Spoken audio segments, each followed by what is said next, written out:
গাইবান্ধা জেলার ফুলছড়ি উপজেলা থেকে শুভেচ্ছা জানাচ্ছি। আমি আলপেসানি সুমন।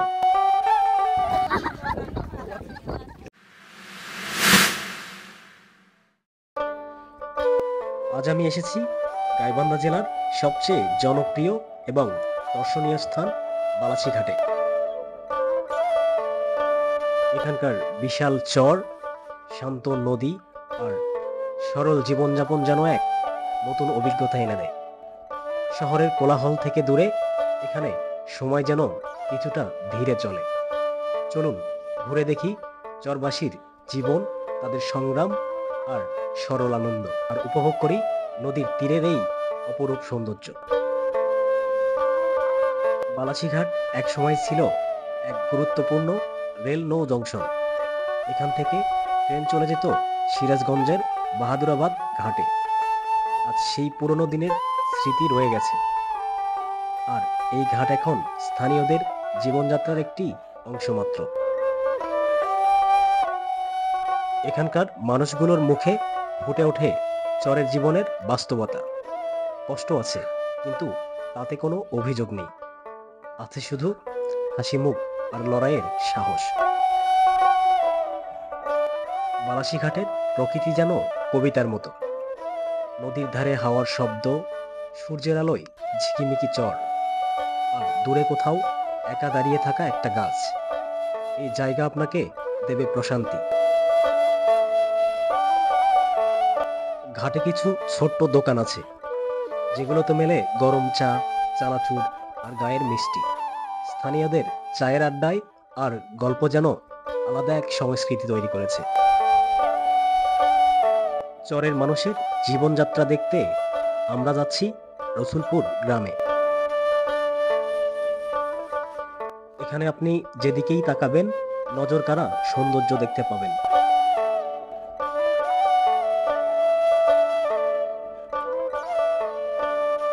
আমরা রসুলপুর ঘাটে পৌঁছানোর পর দেখতে পেলাম চারিদিকে একেবারেই জনশূন্য। মনে হচ্ছিল আমরা কোনো মরুভূমিতে হাঁটছি। একদিকে প্রচন্ড রোদ, আর পায়ের তলায় উত্তপ্ত বালু, যেন তৃষ্ণায় কলিজা ফেটে যাচ্ছিল। পাশেই দেখতে পেলাম একটা ছোট টং দোকান, যেখান থেকে আমরা ঠান্ডা কিনে কিছুটা শীতল হওয়ার চেষ্টা করলাম। এখানে চরের বুকে সবুজ ফসল এক অন্যরকম সৌন্দর্য বহন করছে। সাথেই ঘোড়ার গাড়ি দেখতে পেলাম আমরা।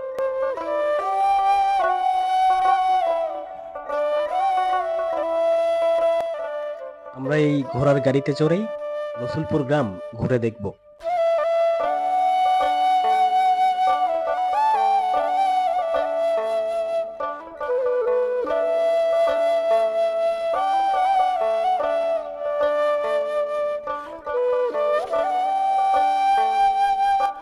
এখন আমরা রওনা দিলাম রসুলপুর গ্রামের উদ্দেশ্যে।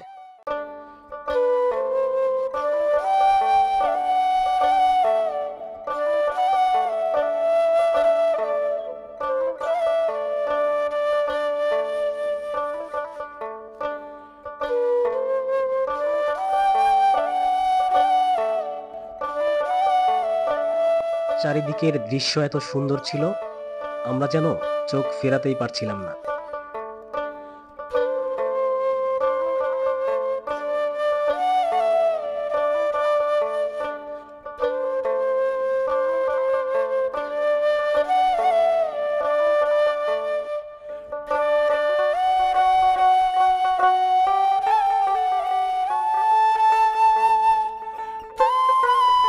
ও মাই গড, এ কোথায় আসলাম আমরা! গ্রাম নজরে পড়তেই আমরা অবাক হয়ে গেলাম। মনে হচ্ছিল এ তো কোনো গ্রাম নয়, এটা কোনো শিল্পীর তুলিতে আঁকা ক্যানভাসের ছবি। শুনেছি এই গ্রামে ৮০টা পরিবারের বসবাস। সারা দেশে উন্নয়নের ছোঁয়া লাগলেও উন্নয়নের ছোঁয়া লাগেনি এই গ্রামের মানুষের। এখনো তারা হারিকেন, তেলের কুপি ব্যবহার করে। কিছু কিছু মানুষ সোলার সিস্টেমও ব্যবহার করে। গ্রামের মানুষের তথ্য মতে এখানকার ছেলেমেয়েদের শিক্ষা জীবন শুরু হয় বিভিন্ন মাদ্রাসায় বা এতিমখানাতে।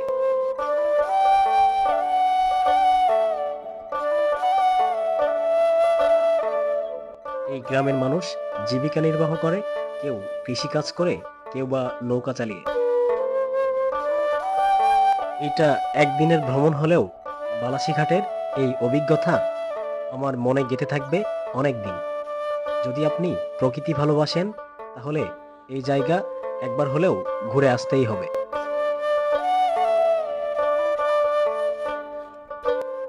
আজকের মতো বিদায় নিচ্ছি। আমি আলপেথানি সুমন। দেখা হবে নতুন কোনো ভিডিওতে, নতুন কোনো জায়গায়।